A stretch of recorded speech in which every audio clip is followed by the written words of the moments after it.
Selamat petang, salam sejahtera. Isu hangat petang ini, Ashraf beri peringatan kepada Perdana Menteri ikut ketetapan MT UMNO dalam isu KWSP. Berita sepenuhnya. Tidak berpuas hati dengan pendirian Datuk Seri Ismail Sabri Yaakob dalam isu pengeluaran e-Citra kumpulan wang simpanan pekerja KWSP, penggunaan No memberi peringatan kepada Perdana Menteri supaya mengikut ketetapan yang dibuat oleh Majlis Tertinggi MT UMNO. Ketua Pemudanya Datuk Ashraf Wajdi Dusuki mendakwa MT UMNO sudah meletak garis panduan kepada Ismail Sabri dalam isu pengeluaran KWSP dan menuntut beliau mematuhinya kerana ia merupakan syarat yang wajar dituruti. Selagi MT belum menarik balik ketetapan ini, garis panduan ini masih terpakai, katanya pada hantaran di Facebook. Berhubung tuntutan pengeluaran e-Citra itu, Ashraf berkata ia bagi memenuhi hasrat dan menyantuni tuntutan rakyat yang terdesak sejak Perintah Kawalan Pergerakan PKP dan pasca PKP.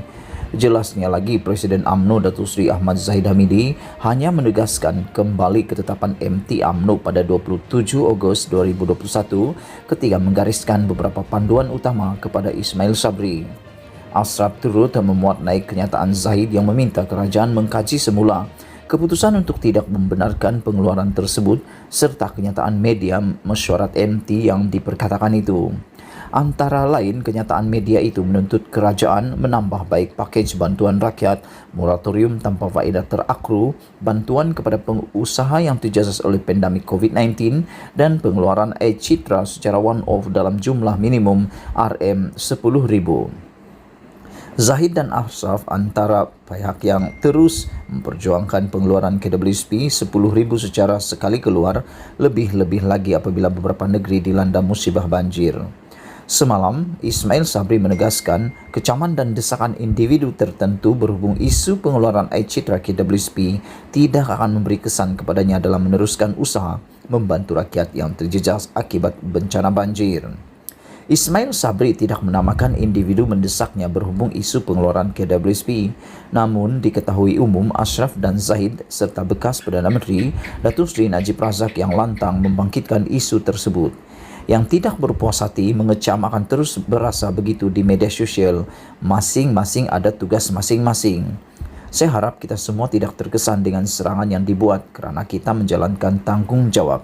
Biarkan dan ini tidak akan menyukat saya daripada terus bekerja, katanya dipetik satu program di Temerloh semalam.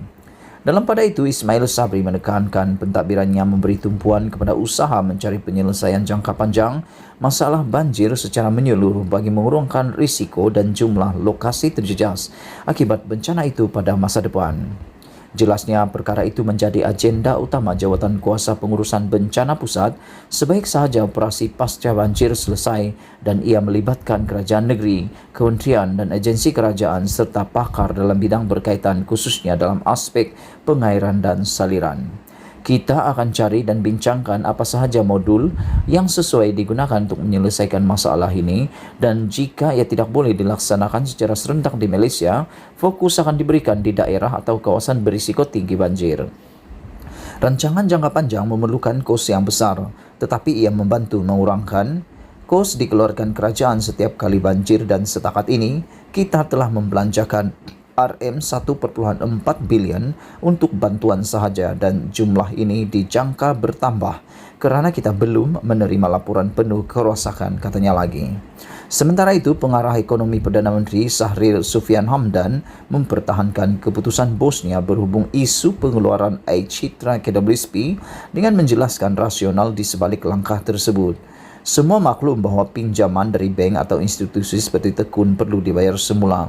Dalam kes ini, hanya perlu bayar semula amaun pokok sahaja sebab tiada caj faedah.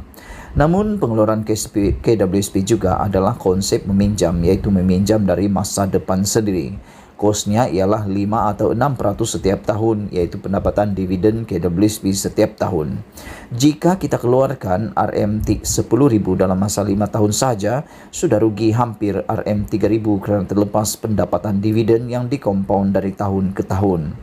Dalam masa 10 tahun, hampir Rp7.000 pendapatan yang sepatutnya ada sudah tiada, katanya dalam satu kenyataan pada Sabtu. Sekian isu hangat petang ini. Jangan lupa tinggalkan komen Anda, sila tekan butang subscribe dan kita jumpa lagi. Bye-bye.